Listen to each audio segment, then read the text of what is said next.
Hello friends, welcome to your channel answers and solutions. आप सब कैसे हैं फ्रेंड्स? आज के वीडियो में हम क्लास 10 की बुक फर्स्ट फ्लाइट से पोम फायर एंड आइस पढ़ेंगे। इस पोम के पोएट हैं रॉबर्ट फ्रॉस्ट, जो कि एक अमेरिकन पोएट हैं। इस पोएम की एक्सप्लेनेशन शुरू करने से पहले इस फायर एंड आइस के कॉन्सेप्ट की थ्योरी को समझना जरूरी है। तो एक बार रॉबर्ट फ्रॉस्ट एक एस्ट्रोनॉमर हार्लो शैप्ले के पास गए और उनसे पूछा, ये अर्थ कैसे खत्म होगा? और हार्लो ने दो कॉन्सेप्ट्स बताए। पहला कि या तो सन फट जाएगा और अर्थ को अपनी फायर में जला देगा, या फिर आइस एज आ जाएगी। और इसी कॉन्सेप्ट को रॉबर्ट फ्रॉस्ट ने अपनी पोएम फायर एंड आइस में लिखा है। रॉबर्ट फ्रॉस्ट कहते हैं कि वर्ल्ड में दो ग्रुप्स हैं। पहला ग्रुप मानता है कि ये अर्थ फायर से खत्म हो जाएगा, और दूसरा मानता है कि ये जो अर्थ है वो आइस से खत्म हो जाएगा। और हमारे पोएट कहते हैं कि उन्होंने जितना डिजायर को देखा है या समझा है, तो उन्हें भी ये लगता है कि फर्स्ट ग्रुप की तरह अर्थ फायर से खत्म हो जाएगा। रॉबर्ट फ्रॉस्ट यहाँ फायर को डिजायर से कंपेयर करते हैं। वो ये कहते हैं कि हमारे मन में ये जो डिजायर है, ये जो फीलिंग है कि हमें ये चीज चाहिए, वो चीज चाहिए, I want this, I want that, we are running behind this.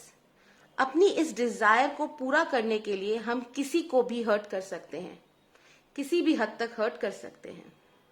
बस मुझे चाहिए तो चाहिए। इसी एटीट्यूड के साथ इंसान आगे बढ़ता रहता है और वो नेचर और अपनी फैमिली को हार्म कर देता है। इसीलिए रॉबर्ट फ्रॉस्ट कहते हैं कि मैंने इस डिजायर यानी इस फायर को देखा है लोगों में, इसीलिए वो फर्स्ट ग्रुप को फेवर करते हुए ये मानते हैं कि वर्ल्ड इस फायर या इस डिजायर से खत्म होगा।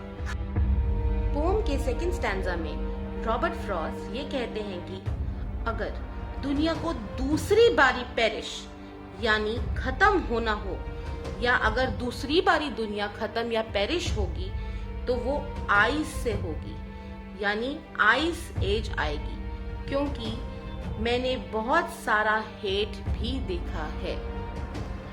यहाँ हेट को रॉबर्ट फ्रॉस्ट ने आइस से कंपेयर किया है। फ्रेंड्स, ऐसा कहा जाता है कि जब हम बुरे काम करते हैं तो हम किसी के भी इमोशंस को नहीं समझते। इनफैक्ट हम खुद ही इतने इमोशनलेस हो जाते हैं। इसके लिए एक फ्रेज यूज किया जाता है, यू आर कोल्ड, जिसका मतलब है कि हम मन से इतने ठंडे हो चुके हैं कि हम किसी भी चीज के लिए वार्मथ या टॉलरेंस नहीं रखते।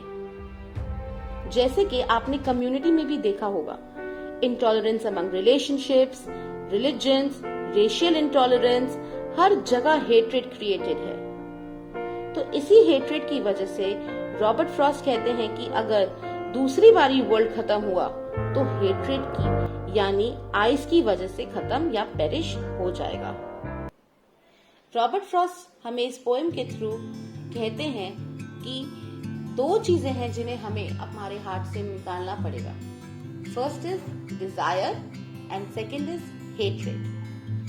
हमें आई वॉन्ट को सर्विस टू ऑल में चेंज करना पड़ेगा और हेट्रेड को लव में चेंज करना पड़ेगा। आइए फ्रेंड्स, अब बात करते हैं इस पोम की पोएटिक डिवाइसेस की। तो फर्स्ट पोएटिक डिवाइस है एलिट्रेशन। एलिट्रेशन होता है जब एक ही लाइन में सेम कॉन्सोनेंट से स्टार्ट होने वाले वर्ड्स आए, मतलब दो वर्ड्स की स्टार्टिंग साउंड सेम कॉन्सोनेंट की हो तो उसे हम एलिट्रेशन कहते हैं। इस पोएम में एलिट्रेशन के कुछ एग्जांपल्स हैं। सम से, वर्ल्ड विल, फेवर फायर। जैसे कि आप देख सकते हैं कि सम से में दोनों वर्ड स से बिगिन हो रहे हैं। वर्ल्ड विल में व एंड फेवर फायर में फ। सेकेंड पोएटिक डिवाइस है इमेजरी। जब हम किसी भी चीज को अपने 5 सेंस ऑर्गन से फील कर पाते हैं तो उसे इमेजरी कहते हैं। जैसे fire is feeling of heat, ice coldness से समझी जाती है, तो हम हीट और कोल्डनेस को फील कर पाते हैं। इसीलिए आइस एंड फायर इमेजरी के एग्जाम्पल्स हैं। Third poetic device is symbolism. Fire को डिजायर का सिंबल बनाया गया है और आइस को हेट्रेड का सिंबल। तो रिकैप करते हुए 3 पोएटिक डिवाइसेस जो इस पोम में यूज हुए हैं वो है एलिट्रेशन, इमेजरी एंड सिंबलिज्म।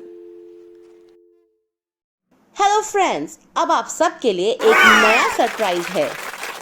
हमारे फर्स्ट 1000 सब्सक्राइबर्स में से लकी 100 सब्सक्राइबर्स को अश्योर्ड गिफ्ट्स मिलेंगे। जी हाँ फ्रेंड्स, अश्योर्ड यानी पक्के गिफ्ट्स। इसका मतलब 10 सब्सक्राइबर्स में से एक तो पक्का जरूर गिफ्ट जीतेंगे। ये गिफ्ट्स आपके इमेंस सपोर्ट को थैंक्स करने के लिए दिए जा रहे हैं। और as promised by answers and solutions, हमारे 1000 सब्सक्राइबर्स पूरे होते ही हमारे वीडियो बेस्ड क्विजेस भी शुरू हो जाएंगे। अब हमारे सभी सब्सक्राइबर्स इस क्विज के अंदर पार्टिसिपेट कर सकते हैं और जीत सकते हैं exciting prices. We are always looking forward to your suggestions and feedback. Thank you for your support.